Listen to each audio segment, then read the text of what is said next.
저에게 너무 큰 사건이 생기게 되면서 제 사연을 들려드리고 싶어 큰 마음을 먹고 이 글을 씁니다. 저는 생전 처음으로 저희 부부와 친구의 부부 이렇게 두 커플이 함께 여행을 가게 되었습니다. 하지만 제가 가장 많이 믿었던 친구와 제 아내에게 배신을 당하게 되었고, 저도 결국 친구 아내의 돌발 행동에 큰 사고를 치고야 말았습니다. 정말 어떻게 보면 비극적인 여행이었지만, 또 한편으로는 새로운 인연이 되어버린 여행이 되었죠. 일단 제 친구는 원래는 친구 사이가 아니었고 직장 동기였습니다. 사실 있는 그대로를 말하자면 말만 직장 동기였을 뿐, 친구는 사장님의 아들이었고 저는 평범한 직원이었습니다. 임원들 보는 눈 때문에 아들을 사원부터 시작시켰을 뿐, 저와 친구는 하늘과 땅 차이의 그런 직장 동료였습니다. 친구는 직장 선배들이 알아서 기면서 대우를 하는 반면, 저에게는 커피 심부름부터 시작해서 별의별 허드렛일을 많이 시켰었죠. 하지만 그나마 여자 직원분들은 제게 더 잘해줬던 걸로 기억합니다. 그 친구는 집안이 잘 살 뿐 외모적으로는 저에 비하면 좀 뒤떨어진다고 저는 생각하거든요. 처음에는 같이 입사를 했고 동갑내기였지만 친구 사이로 지내기가 어려웠습니다.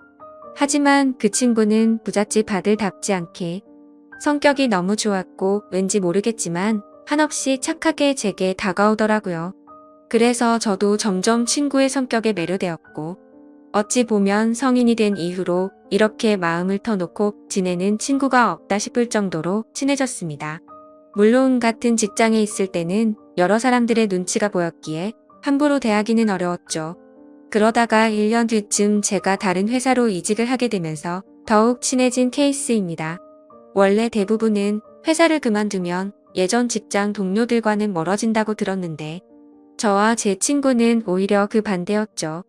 여하튼 그렇게 친구가 된 지도 어느덧 거의 5년이라는 시간이 훌쩍 지났고, 그 사이에 저는 결혼을 하게 되었죠. 제 아내는 이직하기 전 원래 있던 회사에서 만났습니다. 외모도 예뻤고 성격도 착했던 매력적인 여자였습니다. 서로가 서로를 끌어당긴다고나 할까요? 그렇게 저는 불꽃 같이 사랑을 했고 제 아내와 짧은 연애를 한 뒤에 결혼을 하게 되었습니다. 그런데 짧은 연애 탓인지 부작용이 따라오더군요. 지금이 결혼 2년 차인데 제 아내에게 지쳐갔습니다. 솔직히 모든 게 다 완벽하다 싶을 만큼 좋았었죠. 하지만 연애 시절에는 몰랐는데 제 아내는 평상시에 엄청나게 게을러서 좀 지저분한 성격에 저와 많은 마찰이 있었습니다. 제가 약간의 결벽증이 있어서 그걸 버티기가 힘이 들었죠. 그나마 제가 청소를 열심히 하는 덕분에 그나마 집이 남들처럼 살아갈 정도지. 제가 아니었으면 아마 집안 꼴이 개판이었을 겁니다. 하지만 저를 약 올리기라도 하는 건지 제가 열심히 치워두면 거길 가서 어지럽히고 또 치우면 또 어지럽히고 정말 스트레스가 많이 쌓였었죠. 그 문제로 인해서 아내와 진지하게 이야기를 해봐도 그때만 달라진다고 할 뿐, 수없이 그 문제로 다퉈도 사람은 절대로 달라지지가 않더라고요. 그래서 저는 아내와 이별을 생각하는 지경까지 이르렀죠. 하지만 아무리 세상이 바뀌었다고 하지만 도저히 이렇게 섣불리 이혼을 생각하는 건 아니다 싶어서 고민을 하고 있던 때였습니다. 어느 날 저는 친구와 술을 마시게 되었습니다.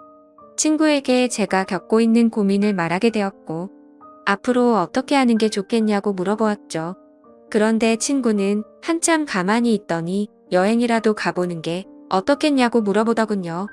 마침 자신도 아내와 같이 여행을 가기로 했는데 아버지 별장으로 갈 거라고 하면서 모든 비용을 자신이 낼 테니 같이 가자고 하더라고요. 뭔가 커플끼리 가게 되면 또 다른 재미도 있을 것 같고, 서로의 부부 생활에 대해서 고민들도 공유하면서 이야기를 나누다 보면 부부 사이가 더 끈끈해지지 않을까라며 생각을 한번 해보라고 말하더군요. 저는 마음이 너무 지친 상태여서 휴식이 필요하던 찰나에 친구의 제안이 반가웠죠. 하지만 제 아내는 여행 같은 걸 가는 것도 엄청 귀찮아하고 싫어합니다. 그래서 여행을 가자고 하면 가지 않을 게 뻔한 그런 성격이었죠. 그렇지만 저는 여행을 가고 싶었기에 아내에게 넌지시 물어봤습니다. 우리 여행 다녀온 지도 한참 됐는데 여행 가는 거 어떠냐며. 정우가 아버지네 별장에 와이프랑 놀러 가는데 부부끼리 같이 가는 거 어떻겠냐며 비용은 정우가 다 내기로 했고 우리는 몸만 가면 된다고 말했습니다. 그러자 아내는 의외의 대답을 하더라고요. 원래 평상시라면 귀찮게 무슨 여행이냐고 할 성격이었는데 왠지 신난 듯한 목소리로 자신도 여행 가고 싶었는데 잘 됐다며 곧바로 승낙을 하더라고요. 뭔가 아내의 평소와 다른 행동에 이상하다 생각했지만 공짜로 가는 거라서 저렇게 신난 건가 싶어서 그냥 그러려니 했었습니다. 그렇게 여행을 가기로 한 약속 당일 각자의 차를 타고 약속 장소로 가게 되었습니다. 저희 부부 먼저 도착을 했고 별장을 둘러보는데 입이 벌어질 만큼 정말 좋더라고요. 늘 다니던 여행지처럼 주변에 다른 펜션 건물들이 줄지어서 있는 것도 아니었고 별장이 바닷가 바로 코앞에 위치해 있어서 바닷소리도 정겨웠고 경치도 굉장히 좋아서 제대로 힐링을 하는 기분이었죠. 그래서 여행을 오길 참 잘했구나 라고 생각을 했습니다. 그렇게 저와 아내는 별장 근처를 둘러보고 나서 친구가 알려준 비밀번호를 누르고 별장으로 들어가서 짐 정리를 하기 시작했죠. 근데 그날 역시 저는 청소를 하는데 아내는 또 휴대폰만 만지작거리면서 가만히 앉아만 있더라고요. 짜증이 나긴 했지만 기왕 기분 풀려고 온 건데 다투기가 싫어서 그냥 내버려뒀습니다. 그렇게 1시간 정도가 지나자 친구네 부부도 도착을 했습니다.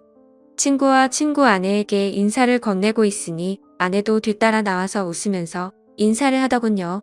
아까까지만 해도 별로 표정도 좋지 않더니 갑자기 기분이 좋아졌는지 금세 좋다고 웃고 있더라고요. 그냥 친구가 아내와 같은 직장에 다니고 있었기에 사장 아들한테 잘 보이려고 하나보다 했습니다. 친구의 짐을 푸는 걸 도와주고 나서 식사를 시작했습니다. 정말 그때 또 한 번 느꼈습니다. 부자는 달라도 참 많이 다르구나 생각이 들더군요. 출장 뷔페를 부른 건지 저녁 식사 시간에 맞춰서 온갖 음식들이 도착을 했고 10명이 넘게 먹어도 될 만큼 많은 양의 음식들이 세팅되더라고요.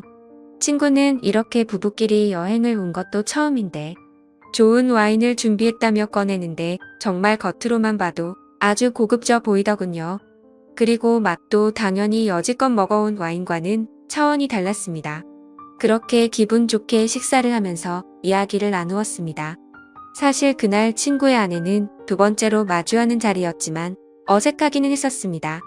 친구의 아내를 본 적은 있었지만 친구 결혼식에서 뒤풀이 때 잠시 와서 여러 사람들에 섞여서 인사만 했을 뿐 이렇게 가까이에서 얼굴을 보고 직접적으로 대화를 나누는 건 처음인 자리였습니다. 친구의 아내는 외모도 훌륭했었고 대화를 통해 알아보니 성격도 저와 비슷하다는 걸 많이 느꼈습니다. 사실 대화를 하기 이전에도 많이 느꼈죠. 식사 준비를 할 때도 테이블을 엄청 꼼꼼하게 닦는다던가 식사를 준비하면서도 뭐만 만졌다 하면 계속해서 손을 씻더라고요. 그리고 수저도 씻고 나서 깨끗한 물티슈로 전부 다 닦고서 나란히 선을 맞춰서 놓는 모습을 봤습니다. 그래서 저는 친구 아내에게 혹시 약간 결벽증이 있느냐고 물어봤더니 그 정도까지는 아닌데 그런 소리를 자주 듣는다고 하더라고요. 그 말을 들으니 뭔가 모를 동질감이 느껴졌습니다. 여하튼 그렇게 서로가 대화를 하면서 화기애애한 분위기로 식사를 마쳤고 본격적으로 술을 마시기 시작했습니다. 저와 아내 그리고 친구는 같이 회사를 다니면서 친하게 지냈던 터라 어색한 게 전혀 없었지만 친구 아내는 조금은 어색한지 조용히 술만 마시고 있더라고요. 그래서 저는 물었습니다. 친구 아는 어떻게 만나서 결혼했냐고 물어봤더니 친구 아내가 대답하기도 전에 친구가 약간 술에 취했는지 혀가 꼬여서는 대답을 하더군요. 내 와이프 엄청 대단한 사람이라며 같은 대학교 나왔는데 그때는 자신이 말도 못 붙여봤다고 말하더군요. 그게 무슨 소리냐고 묻자 친구 아내는 대학교 시절 흔히 말하는 퀸카로 불렸고 동급생은 물론이고 선배들도 찾아와서 엄청나게 들이댔다고 하더라고요. 저는 그래서 친구에게 결국 네가 그런 인기 있는 재수씨와 결혼했으니 좋겠네라고 웃으면서 얘기했는데 뭔가 분위기가 이상하게 친구는 아무 대답도 하지 않고 술만 마시더군요. 솔직히 그때 별로 기분이 좋지가 않았습니다. 서로 대화도 기분 좋게 주고받으면서 저와 아내의 문제를 해결하려고 했는데 도움을 줄 것처럼 하던 친구가 갑자기 분위기를 망치니까 뭐 하는 거지 싶었습니다. 그렇게 뭔가 화해의 장으로 생각했던 술자리는 분위기만 이상하게 끝이 났고 각자 방으로 자러 들어갔습니다. 하지만 뭔가 오랜만에 여행이라 아쉬웠던 마음이 컸던 건지 1시간을 뒤척였는데도 잠이 안 오더군요. 그래서 바닥 소리나 들을까 해서 맥주를 들고서 밖으로 나갔습니다. 근데 친구 아내도 잠이 안 왔던 건지 밖에서 멍하니 앉아 있더라고요. 그래서 저는 가까이 다가가면서 재수씨 왜 안 주무시고 나와 계시냐고 말을 건네는데 친구 아내는 멍하니 있는 게 아니라 울고 있었습니다. 저는 너무 당황해서 친구랑 싸운 거냐고 물었죠. 그러자 친구 아내는 싸운 게 아니라 너무 불행하다고 말하더군요. 갑자기 이게 무슨 말인가 싶어서 깜짝 놀랐습니다. 근데 그 다음으로 하는 말이 더 충격적이었죠. 혹시 제 남편과 성원 씨 아내가 둘이서 몰래 바람 피우는 거 알고 있냐고 하더군요. 저는 갑작스러운 그 말에 너무 황당해서 그게 무슨 소리냐고 물었습니다. 친구 아내의 말을 들어보니 이랬습니다. 사실 친구 아내는 제 친구와 사랑을 해서 결혼을 한 게 아니라고 하더군요. 대학교 시절 부모님이 하시던 사업이 망하는 바람에 빚더미에 앉게 되었답니다. 그런데 주변에 아는 부자라고는 동급생이었던 제 친구가 있었고 돈을 조금씩 계속해서 빌리게 되었던 거죠. 그러다 보니 계속해서 점점 더 큰 돈을 빌리게 됐고 갚을 능력은 없는데 계속 빌리기만 하다 보니 그냥 이렇게 구질구질하게 사느니 친구와 결혼을 해서 마음이라도 편하게 사는 게 좋겠다 생각을 해서 결혼을 하게 되었다네요. 하지만 사람 마음이란 게 화장실 들어갈 때 마음과 나올 때 마음이 다르다고 하듯 집안에 있는 빚은 친구 덕분에 정리가 됐지만 친구에게는 마음이 가지가 않았다네요. 처음에는 같이 지내다 보면 정이 쌓여갈 줄 알았는데 마음 먹은 대로 그게 되지 않았답니다. 그래서 친구와의 잠자리도 거부를 하게 되었고 서로 각방을 쓴 지가 1년 정도가 지났다네요. 그렇게 지내던 중 친구 아내가 친구 차에서 여자의 립스틱을 발견하게 되었고 뭐지 싶어서 블랙박스를 돌려보니 친구가 제 아내의 이름을 말하면서 두 사람의 관계 소리가 들렸답니다. 그래서 곧장 블랙박스를 들이밀며 합의 이혼을 요구했지만 친구는 블랙박스를 박살 내버리고는 자신이 빌려준 돈 다 갚으면 이혼을 해주겠다고 했다더군요. 심지어 오늘 여행을 따라오게 된 것도 갑자기 마지막 이별 여행이라며 다녀오면 이혼을 해주겠다고 해서 따라왔다네요. 그런데 막상 와보니 보란듯이 바람을 피우고 있는 제 아내가 있었고 남편인 제가 있어서 너무 당황했답니다. 돈 때문에 결혼을 선택한 자신의 선택도 후회되고 아무것도 모르고 웃고 있는 저를 보니까 마음도 안쓰럽고 친구와 제 아내를 보고 있으니 화가 나서 여러 가지 감정이 복잡해서 눈물이 났답니다. 그 말을 듣는데 친구와 제 아내가 했던 배신짓에 너무 화가 나기도 했지만 솔직히 말해서 이걸 기회 삼아 제 아내와 이혼을 할 수 있겠구나라는 생각이 먼저 들었습니다. 그 생각이 든 순간 이제는 제 아내와는 더 이상은 관계를 유지하기는 힘들겠구나 라고 생각을 했죠. 그리고 여러 가지 문제가 겹겹이 쌓여서 힘들어하는 친구 아내를 보니까 뭔가 마음이 안쓰러웠습니다. 그런데 갑자기 친구 아내는 제 손을 덥석 잡더니 말하더군요. 저희도 바보같이 당하지만 말고 뒤에서 바람이나 필까요? 라고 하더라고요. 아까 전까지만 해도 조용히 있던 그녀가 갑자기 이런 당돌한 말을 내뱉으니 깜짝 놀랐습니다. 그런데 오히려 저는 고마울 따름이었죠. 그래서 저는 술 기운에 용기를 내서 곧장 그녀에게 입맞춤을 했고 저와 그녀는 바닥 소리를 들으면서 함께 시간을 보냈습니다.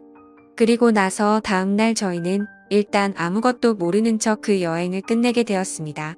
며칠 동안 정말 초조하게 많이 생각했습니다. 아내의 외도와 친구놈의 배신이 문제가 아니라 그 날 이후로 친구 아내에게 마음을 뺏겨버리게 되었죠. 그래서 용기를 내서 그녀에게 전화를 걸었습니다. 혹시라도 그날 일을 모르쇠로 하지는 않을까 했지만 반갑게 받아주더군요. 그래서 그날 그 일 이후로 많이 불편해하거나 생각이 달라지셨을까봐 걱정이 되어서 연락하기 어려웠다고 했습니다. 그러자 그녀도 같은 생각이었는데 제가 먼저 전화를 해줘서 고맙다고 하더라고요. 그렇게 저는 그날 저녁 그녀와 단둘이 만나자고 약속을 잡게 되었습니다. 약속 장소에서 기다리는데 정말 여행 때와는 달리 화장도 짙게 하고 분홍색 원피스를 입고 오는데 너무 예쁜 나머지 심장이 두근대서 혼났습니다. 이미 사랑을 나눈 사이였지만 며칠 만에 만나서 밝은 곳에서 얼굴을 마주하고 있으니 어색했죠. 저는 널른 술에 취해서 이 어색한 분위기를 떨치고 싶어서 와인을 시켰습니다. 그렇게 빈속에 빠르게 마시다 보니 금세 취하려고 하더군요. 그래서 저는 더 취하기 전에 이미 서로의 마음도 알고 있겠다 싶어 용기를 냈습니다. 앞으로 계속 만남을 가지고 싶다고 그녀에게 솔직하게 고백을 했습니다. 그녀는 제 고백을 받아주었고 대신 이 만남은 비밀로 해야 한다고 하더군요. 맞는 말이었습니다. 그녀의 합의 이혼이 우선시 이루어져야 했기 때문이죠. 친구놈과 제 아내의 불륜 증거를 모아서 위자료를 받아내서 빚을 정리하려고 대화를 나누었습니다. 저는 저대로 제 아내의 불륜 증거를 모으기로 했고 그녀는 그녀대로 친구놈의 불륜 증거를 모으기로 했습니다. 그로부터 한 달 정도가 지난 뒤에 저희는 두 사람의 불륜 증거를 모아서 한자리에서 다 같이 다시 모이게 되었습니다. 저는 그동안의 증거를 책상 위에 올려놨습니다. 이미 이렇게 모이자고 했을 때 미리 짐작을 했는지 별로 당황하지를 않더라고요. 친구놈과 제 아내는 제가 알던 모습과 달리 굉장히 뻔뻔하게 나왔습니다. 어차피 끝이 날 수밖에 없는 상황까지 왔지만 둘이서 바람 피운 이유가 궁금하더군요. 그래서 어쩌다 둘이 만나게 된 거냐고 물었습니다. 친구와 아내가 불륜짓거리를 시작한 지는 이미 오래되었더군요. 소름 끼치게도 1년 전부터 두 사람은 이미 관계를 가지고 있었습니다. 친구놈은 자신의 아내와 각방을 쓰면서부터 제 아내와 바람을 피우기 시작했던 거였죠. 그래서 저는 그 말을 듣자마자 분노를 참지 못하고 욕이 튀어나왔습니다. 사랑에서 나오는 감정이 아니라 그동안 속여온 배신감에 대한 분노로 욕이 나왔습니다. 여하튼 합의는 생각보다 수월하게 진행이 되었습니다. 친구놈은 이렇게 모두가 알게 됐으니 자신의 아내보다 제 아내가 더 좋으니 당장 이혼하겠다고 하더군요. 친구놈의 아내는 친구놈을 무시하는 듯한 태도로 자존감을 많이 떨어지게 했고 항상 너무 깔끔한 성격에 숨쉬기조차 답답함을 많이 느꼈답니다. 하지만 제 아내는 그 누구보다 자신을 치켜 세워주고 심각하게 깔끔을 떨지 않아서 자신을 편하게 대해줬다고 하더군요. 참 신기하게도 사람은 이래서 끼리끼리 만나야 하는구나 생각이 들었습니다. 제게는 가장 큰 단점이었던 부분들이 누군가에게는 그게 장점이 된다라는 게 말이죠. 더 이상 이야기를 섞고 싶지 않았고 그렇게 모든 합의는 끝이 나게 되었습니다. 저는 위자료를 주지 않는 조건으로 합의 이혼을 하게 되었고 친구 아내는 빚을 다 탕감해주는 조건으로 합의 이혼을 하게 되었습니다. 어찌 보면 내로남불이라고 하실지도 모르지만 저와 그녀는 엄연히 먼저 배신을 당했기에 나쁜 만남을 가지고 있다고는 생각을 하지 않습니다. 참 어찌 보면 기막힌 일이지만 지금 당장은 너무 행복한 것 같네요. 부디 저희가 결혼까지 해서 앞으로는 늘 행복만 가득할 수 있도록 많은 응원 부탁드립니다. 감사합니다.